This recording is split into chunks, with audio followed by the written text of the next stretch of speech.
رمضان قد أهله بالصيام وأطل مصعدا أهلا وخلا ليته في كل حين.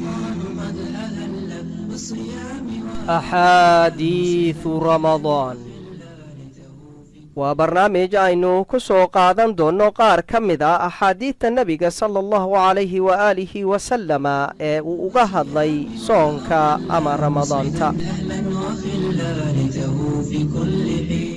can abi hurayrata radia allahu canhu أن رسول الله صلى الله عليه وسلم نهى عن صيام يومين يوم الأضحى ويوم الفطر رواه مسلم.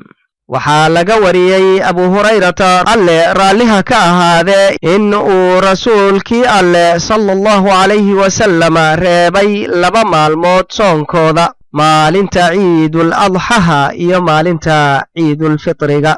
muslim ayaa wariyey. رمضان قد أهله بالصيام وأطل مصعدا أهلا وخلا ليته في كل حين.